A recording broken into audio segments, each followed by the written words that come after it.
का स्वागत है मेरे चैनल में। अगर हमारे चैनल पर नए हो तो कृपया लाइक, शेयर और सब्सक्राइब करना ना भूलें। एक बार की बात है, एक गांव में एक आदमी रहता था। वो आदमी अपनी पत्नी से बहुत परेशान था क्योंकि उसकी पत्नी अपने पति से बात बात पर लड़ाई झगड़ा करती थी। उसके घर में एकदम कंगाली छा गई थी। खाने के लिए घर में ना अन्न था, ना ही पीने के लिए पानी और ना ही पहनने के लिए वस्त्र। रोज रोज के इस कलेश से वो पुरुष अपनी पत्नी से परेशान हो गया था। एक दिन की बात है, वो आदमी अपने घर से जंगल की तरफ निकल जाता है। जंगल से जाते समय उस आदमी से एक साधु से मुलाकात होती है। तब वो आदमी उस साधु के पास बैठ जाता है। वो आदमी साधु के सामने बैठकर रोने लगा। वो साधु उस आदमी से पूछता है कि पुत्र, आखिर तुम्हें क्या हुआ है, तुम क्यों रो रहे हो? तब आदमी उस साधु को बताता है कि महाराज, मेरे घर में मेरी पत्नी और मेरे 2 छोटे बच्चे हैं। मेरी पत्नी मेरी कोई भी बात नहीं मानती है, बात बात पर मुझसे लड़ाई झगड़ा करती है, जिसकी वजह से मेरा एक छोटा बिजनेस था वो भी बंद हो गया है। अब हम घर में दाने दाने के मोहताज हो गए हैं। हमारे घर में खाने के लिए कुछ भी नहीं है, पीने के लिए पानी तक नहीं है और पहनने के लिए वस्त्र नहीं है। लेकिन मैं अपनी पत्नी को समझता हूँ कि लड़ाई झगड़ा नहीं करना चाहिए। इसके बावजूद भी वो घर में रोज लड़ाई झगड़ा करती है। इस वजह से मैं बहुत दुखी हूँ और बहुत परेशान हूँ। इसलिए मैं घर छोड़कर आपकी शरण में आया हूँ। साधु महाराज उस आदमी से कहते हैं कि पुत्र, तुम रो मत। आज मैं तुम्हें ऐसी 3 चीजें बताने वाला हूँ। जो पुरुष अपनी पत्नी की 3 चीजों को देखता है, वह पुरुष अपने जीवन में कभी भी गरीब नहीं रहता और ना ही उसके घर में कभी लड़ाई झगड़े होते हैं। उसके बिजनेस में भी तरक्की होती है। वो साधु महाराज उस आदमी को बताते हैं कि मैं तुम्हें जो बताने जा रहा हूँ, उन 3 चीजों की गांठ बांध लो। तब वो आदमी उस साधु महाराज की बातें बहुत गौर से सुनता है। साधु महाराज से बोलता है कि प्रभु, आप मुझे जल्द से जल्द बताइए, वो कौन से 3 चीज है जो हर पुरुष को अपनी पत्नी की देखनी चाहिए। तब वो साधु महाराज उस आदमी को एक कहानी सुनाते हैं। वे महाराज उस आदमी से कहते हैं कि किसी नगर में एक सेठ रहता था। उस सेठ का बहुत बड़ा व्यापार था। उसके घर में सेठ और सेठानी, उसकी पत्नी, उस सेठ और सेठानी में आपस में बहुत प्रेम था। उनके घर में कभी भी लड़ाई झगड़ा, किसी प्रकार का कोई क्लेश नहीं होता था। इसलिए उसके घर में सदैव माँ लक्ष्मी का वास रहता था। उनके बिजनेस में दिन दोगुनी रात चौगुनी तरक्की होती थी।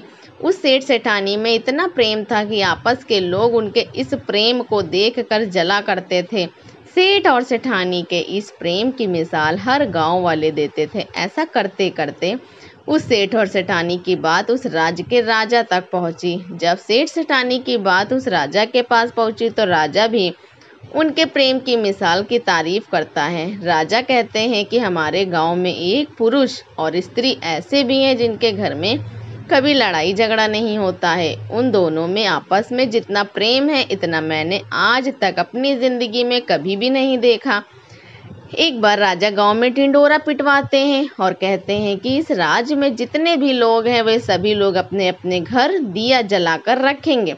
तब राजा की रानी उससे पूछती है कि महाराज, आखिर आप सभी के घर में दिया क्यों जलवा रहे हैं? राजा रानी की बात सुनकर रानी को बोलते हैं कि दीपक प्रेम की निशानी होती है।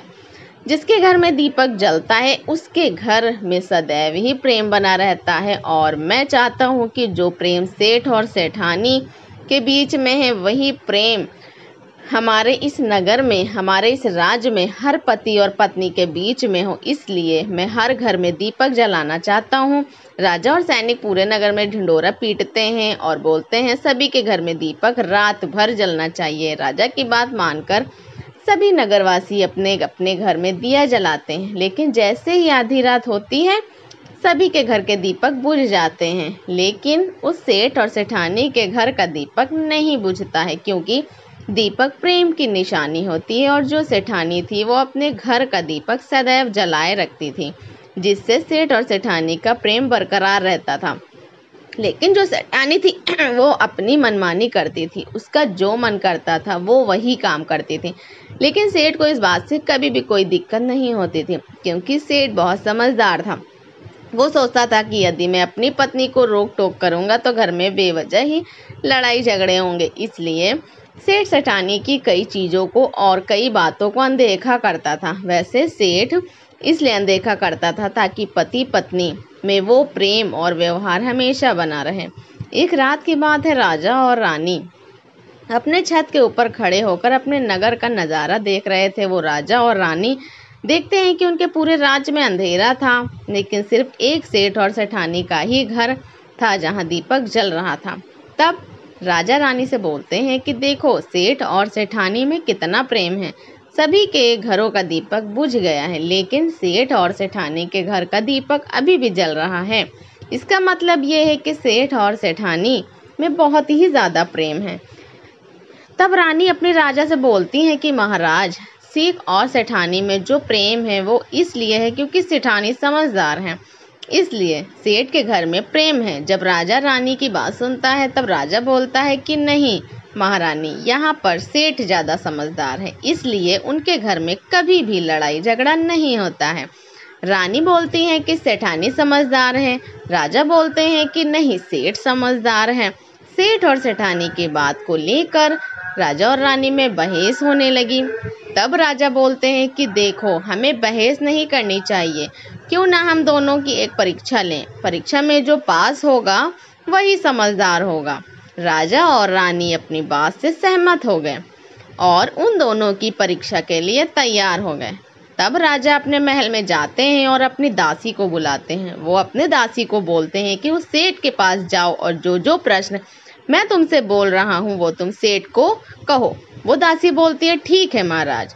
फिर वो दासी राजा की बात सुनकर सेठ के पास जाती है। उस समय सेठ की पत्नी बाजार गई थी कुछ सामान लेने के लिए। वो राजा की दासी सेठ बोलती है कि सेठ जी, मैं महाराज महल से आई हूँ, मुझे राजा साहब ने भेजा है।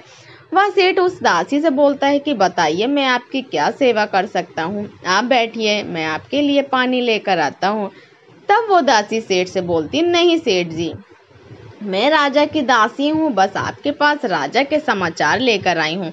तब वो सेठ से बताइए राजा साहब ने क्या समाचार भेजा है मेरे लिए। वो दासी सेठ से बोलती है कि सेठ जी, राजा साहब ने मुझे ये बोला है कि यदि तुम अपनी पत्नी को छोड़ देते हो तो वो तुम्हें खूब सारे हीरे और जवाहरात देंगे, तुम्हें राजमहल में एक अच्छी पोस्ट पर नौकरी भी देंगे। लेकिन सेठ राजी नहीं हुए। दूसरी बात, रानी ने राजा से बोली थी कि सेठ समझदार नहीं है, सेठानी समझदार है। सेठ और सेठानी की बातों को लेकर राजा और रानी में फिर से कहासुनी होने लगी। तब रानी राजा से बोलती है कि आपने सेठ की परीक्षा ली है, मैं भी सेठानी की परीक्षा लेना चाहती हूँ, तब इससे बात क्लियर हो जाएगी कि सेठ और सेठानी में कौन ज़्यादा समझदार है। तो वो राजा रानी को आदेश देता है कि प्रिय, तुम भी एक बार सेठानी की परीक्षा ले लो। तब रानी अपने राजमहल से एक दास को उस सेठानी के पास भेजती है। अपने दास से बोलती है कि जो मैं तुम्हें बोल रही हूँ ये सारी बातें जाकर उस सेठानी को बोलना। तब राजा का दास उस सेठानी के पास जाता है। इधर सेठ अपने काम के सिलसिले में कहीं बाहर गया हुआ था। घर पर सेठानी अकेली थी। दास उस सेठानी के पास पहुंचता है और सेठानी से बोलता है कि सेठानी जी, मैं राजमहल में आया हूँ, मुझे रानी साहिबा ने भेजा है। तब वो सेठानी बोलती है ठीक है, बताइए किस लिए तुम्हें रानी साहिबा ने भेजा है। तब वो दास सेठानी से बोलता है कि रानी साहिबा ने बोला है कि यदि अपने पति को छोड़ दोगी तो वो बहुत सारे हीरे जवाहरात देंगे, और अगर तुम अपने पति को मार दोगी तो वो तुम्हें अपने राज्य का आधा हिस्सा दे देंगे। दास की बात सुनकर सेठानी तैयार हो जाती है और कहती है ठीक है, यदि रानी साहिबा अपने राज्य का आधा हिस्सा मुझे देंगी तो मैं अपने पति को मार दूंगी। तब उस राजा का दास उस सेठानी से बोलता है कि मुझे कैसे पता चलेगा कि तुमने सेठ जी को मार दिया है। तब सेठानी राजा के दास से बोलती है कि मेरे घर में जो दीपक जल रहा है वो तुम्हें दिख रहा है। तब दास बोला हाँ, दिख रहा है। तब सेठानी उस राजा के दास से बोलती है कि जब मैं अपने पति को मार दूंगी तब मैं यह दीपक बुझा दूंगी, तब आपको पता चल जाएगा कि मैंने अपने पति को मार दिया। अब वो दास सेठानी की बात सुनकर वापस राजमहल को लौट जाता है और राजा और रानी से ये सारी बात बताता है। सेठानी की बात सुनकर रानी बहुत चौंक जाती है। रानी को स्त्री जाति से नफरत होने लगती है। तब राजा अपने सैनिकों को बुलाता है और कहते हैं, देखो मैं नहीं चाहता हूँ कि हमारी वजह से किसी धन रोष की जान जाए। तुम ऐसा करो, उस सेठानी के घर जाओ और उस सेठ को सारी बात बता दो और उसको बचा लो। तब दास और दासी सेठानी के घर जाते हैं और सोचते हैं कि सेठानी तो सेठ को रात में मारेगी और दिया भी बुझाएगी। इससे पहले ही हम सेठानी के घर में हमला बोल देते हैं। इधर रात भी नहीं हुई थी, शाम का समय था और जैसे ही राजा के सैनिक सेठानी के घर पर धावा बोलते हैं, देखते हैं कि सेठ पहले से ही मरा हुआ है। तब राजा और रानी के दास दासी उस सेठानी से बोलते हैं, सेठ जी तो मरे पड़े हैं, लेकिन सेठ को तो तुम्हें रात में ही मारने के लिए बोला गया था। तब वो सेठानी उस दास और दासी से बोलती है कि सेठ को तो मुझे मारना ही था, रात में तो मुझे दिया बुझाना था, इसलिए सेठ को तो मैंने दिन में ही जहर देकर मार दिया है। अब मेरा काम है सिर्फ दिया बुझाने का। वो सैनिक उल्टे पांव उस सेठ के घर से राजा के दरबार में आते हैं, राजा को सारी बातें बताते हैं। राजा क्रोध से आग बबूला हो जाता है, उसको स्त्रियों से घृणा होने लगती है। वो अपने सैनिकों को भेजता है कि उस सेठानी को बंदी बनाकर लाया जाए। तब राजा के सैनिक उस सेठानी को बंदी बनाकर राजा के राज दरबार में पेश करते हैं। तब वो राजा उस सेठानी को कारावास में डलवा देते हैं। वो राजा समस्त स्त्री जाति से नफरत करने लगता है। वो साधु इस कहानी को गांव के उस आदमी को सुनाता है। तब साधु उस आदमी से बोलता है, अब तुम्हें समझ में आ गया होगा कि स्त्री की वह कौन सी 3 चीजें हैं जो हर कोई पुरुष को देखनी चाहिए। वह आदमी साधु से बोलता है कि महाराज, मुझे अभी भी समझ में नहीं आया स्त्री की वो कौन सी 3 चीज हैं जो हर पुरुष को देखनी चाहिए। तब वो साधु उस आदमी को बताते हैं कि हर पुरुष को अपनी स्त्री की सबसे पहली ये चीज देखनी चाहिए कि वो कहाँ पर आ रही है और कहाँ जा रही है। जो पुरुष अपनी स्त्री की ये चीज देखता है कि पत्नी आ रही है, वहां पर जा रही है, तो उसके घर में कभी लड़ाई झगड़ा नहीं होते हैं और वो अपनी पत्नी के ऊपर नियंत्रण कर पाता है। दूसरी चीज है, पुरुष को पत्नी के अंदर ये चीज देखना चाहिए कि उसकी पत्नी का बोल चाल कैसा है, वो अपने पति की इज्जत कर रही है कि नहीं, अपने पति की बात मान रही है या फिर नहीं। जो स्त्री अपने पुरुष की बात नहीं मानती है, अपने पति की इज्जत नहीं करती, वो अपने पति के साथ कुछ भी कर सकती है, जैसे कि उस सेठानी ने उस सेठ के साथ किया था। इसलिए हर पुरुष को अपनी पत्नी की ये चीज देखनी चाहिए। तीसरी चीज, वो साधु उस आदमी को बताता है कि हर पुरुष को अपनी पत्नी के चाल चलन को जरूर देखना चाहिए। जो पुरुष अपनी पत्नी के चाल चलन देखता है और उसके चाल चलन पर उससे ज्यादा प्रेम नहीं करता है, उसको अपने कंट्रोल करके रखता है, तो उसके घर में लड़ाई झगड़ा कभी भी नहीं होते। जो स्त्रियां अपने घर पर मनमानी चलाती हैं और पति की बातों को नहीं मानती हैं, उनके घर में इस तरीके की मुसीबत आती है। ये 3 बातें वो साधु महाराज उस आदमी को बताते हैं और फिर वो आदमी 3 चीजों को गांठ बांध लेता है। वो आदमी साधु को प्रणाम करके अपने घर पर चला जाता है। चेहरे पर खुशी रखो, जीवन में केवल अच्छा ही होगा। काम को त्यागने से किसी को खुशी नहीं मिलती, लेकिन अगर आप अपने लक्ष्य को हासिल करते हैं, बिना काम करते हैं, तो आपको दिन भर में किए गए काम की खुशी रात को मिलती है, आपको पछतावा नहीं होता।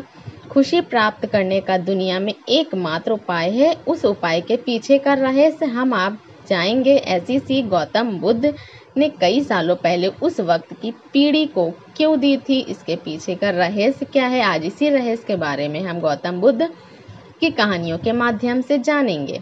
तो बिना देर के चलिए उन कहानियों की शुरुआत करते हैं। एक बार की बात है, गुरु की कठोर एवं संयमित दिनचर्या से प्रभावित होकर एक शिष्य ने उनका अनुसरण करने का निश्चय कर लिया और सबसे पहले उसने पुआल पर सोना शुरू कर दिया। इस प्रकार कुछ दिन बीतने पर गुरु को शिष्य के व्यवहार में कुछ परिवर्तन दिखाई देने लगा। उन्होंने शिष्य से पूछा कि वो इन दिनों क्या साध रहे हैं। शिष्य ने कहा, मैं शीघ्र दीक्षित होने के लिए कठोर दिनचर्या का अभ्यास कर रहा हूँ। मेरे वस्त्र मेरी शुद्ध ज्ञान की खोज को दर्शाते हैं। शाकाहारी भोजन से मेरे शरीर में सात्विकता की वृद्धि होती और सुख सुविधा से पूरी तरह दूर रहने पर मैं आध्यात्मिक पथ पर अग्रसर हो जाते हैं। गुरु मुस्कुराए और उसे खेतों की ओर ले गए। जहाँ एक सफेद रंग का घोड़ा घास खा रहा था। उसकी ओर इशारा करते हुए गुरु बोले, तुम खेत में घास चर रहे इस घोड़े को देख रहे हो। इसकी खाल सफेद है, यह घास खाता है और अस्तबल में भूसे पर सोता है। क्या तुम्हें इस घोड़े में जरा सी भी सात्विकता दिखती है क्या? तुम्हें लगता है कि आगे जाकर एक दिन यह घोड़ा सक्षम गुरु बन जाएगा? वो शिष्य समझ चुका था कि सिर्फ बाहरी आवरण पहनकर कोई सक्षम गुरु नहीं बन सकता। इंसान को जीवन में किसी की देखा देखी आचरण करने मात्र से आप सफल नहीं हो सकते। उसके लिए उचित मेहनत और कोशिश करनी आवश्यक है। अगर आप किसी भी कार्य में सफल होना चाहते हैं तो आपको हर संभव कोशिश और पूरी मेहनत करनी होगी। वो कहते हैं ना, संघर्ष करना ही सफलता की कुंजी है। ऐसे में आपको अपने रास्ते में आने वाली परेशानी का डटकर मुकाबला भी करना होगा, तभी आप जीवन में सफल हो सकते हैं।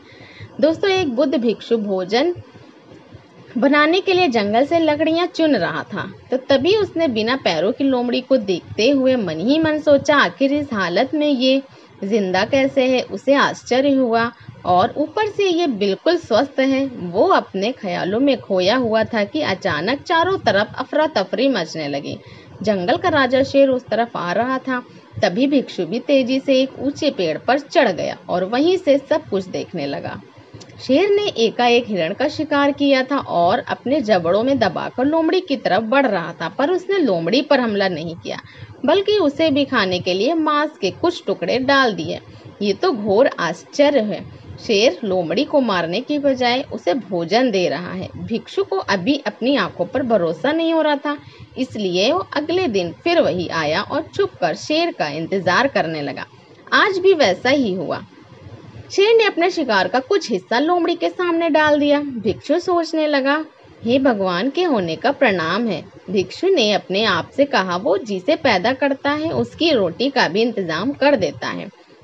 आज से इस लोमड़ी की तरह मैं भी ऊपर वाले की दया पर जीऊंगा। ईश्वर मेरे भी भोजन की व्यवस्था करेगा। और ऐसा सोचते हुए वो एक वीरान जगह पर जाकर एक पेड़ के नीचे बैठ गया। पहला दिन बीता पर कोई वहां नहीं आया। दूसरे दिन भी कुछ लोग उधर से गुजर गए, पर भिक्षु की तरफ किसी ने ध्यान नहीं दिया। इधर बिना कुछ खाए पिए वो कमजोर होता जा रहा था। इसी तरह कुछ और दिन बीत गए। अब तो उसकी रह सही ताकत भी खत्म हो गई। वो चलने फिरने के लायक भी नहीं रहा। उसकी हालत बिल्कुल मृत व्यक्ति की तरह हो चुकी थी। तभी एक महात्मा उधर से गुजरे और भिक्षु के पास पहुंचे। उसने अपनी सारी कहानी महात्मा को सुनाई और बोला, अब आप ही बताइए भगवान, इतने निर्दयी कैसे हो सकते हैं? क्या किसी व्यक्ति को इस हालत में पहुंचाना पाप नहीं है? बिल्कुल, महात्मा ने कहा, लेकिन तुम इतना मूर्ख कैसे हो सकते हो? तुम क्यों नहीं समझते कि भगवान तुम्हें उस शेर की तरह बनते देखना चाहते थे, लोमड़ी की तरह नहीं? दोस्तों, हमारे जीवन में भी ऐसे कई बार होता है कि हमें चीज जिस तरह समझनी चाहिए उसके विपरीत समझ लेते हैं। ईश्वर ने हमें सभी के अंदर कुछ न कुछ ऐसी शक्तियां दी हैं जो हमें महान बना सकती हैं। जरूरत है हम उन्हें पहचानें। उस भिक्षु का सौभाग्य था कि उसे उसकी एहसास करने के लिए महात्मा मिल गए। पर हमें खुद भी चौकन्ना रहना चाहिए कि कहीं हम शेर की जगह लोमड़ी तो नहीं बन रहे हैं।